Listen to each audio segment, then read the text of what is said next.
Bismillahirrahmanirrahim. Dear students, as we know that Islamic banks deal in foreign remittances as well, یعنی بیرون ملک سے جو رقوم آتی ہیں عام طور پر وہ فارن ایکسچینج کی صورت میں ہوتی ہیں. جو پاکستانی دوسرے ملکوں میں قیام پذیر ہیں، وہاں کام کرتے ہیں، وہ اپنے گھر والوں کو جو رقوم بھجواتے ہیں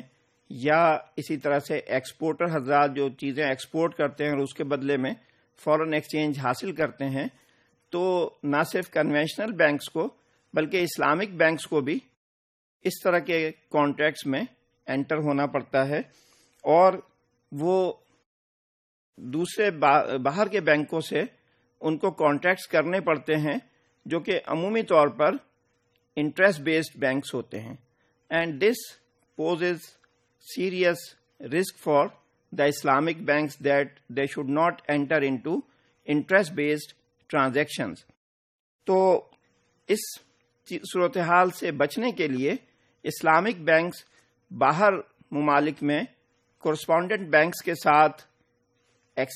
مختلف طرح کے معاہدے کرتے ہیں اور ان کے ساتھ اپنے اکاؤنٹس مینٹین کرتے ہیں، جس میں کہ ڈفرینٹ کرنسیز جو ہیں ان اکاؤنٹس میں رکھی جاتی ہیں، اور جب بھی انہیں پیمنٹ کرنی ہوتی ہے تو ان اکاؤنٹ کو استعمال کر کے پیمنٹس کی جاتی ہیں، اور وہ اکاؤنٹ اس طرح سے رکھے جاتے ہیں کہ اسلامک بینکس ان پر کوئی انٹرسٹ کلیم نہیں کرتے. تو اس طرح سے وہ اپنی ٹرانزیکشنز کو انٹرسٹ فری رکھنے کی کوشش کرتے ہیں. تو جب اس نوعیت کے کانٹریکٹس ہوتے ہیں اس میں اسلامک بینکس کو اس بات کا خیال رکھنا پڑتا ہے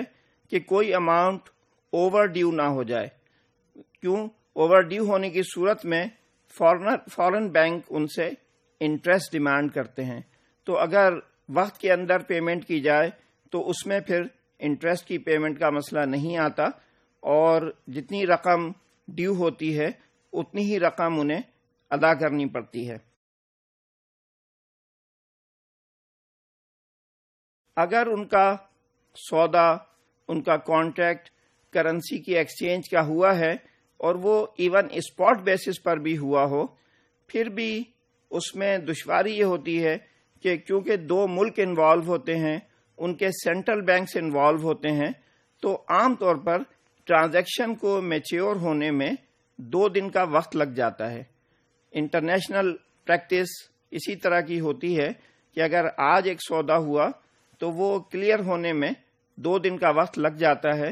تو اس میں اس بات کا خیال رکھنا ضروری ہوتا ہے کہ ایکسچینج ریٹ وہی کنسیڈر کیا جائے گا کہ جو تفصیلات طے کرتے وقت یا کانٹریکٹ کرتے وقت موجود تھا، اور اس ڈیٹ کے ایکسچینج ریٹ کو نہیں دیکھا جائے گا کہ جو ادائیگی کا دن ہے. تو اس طرح سے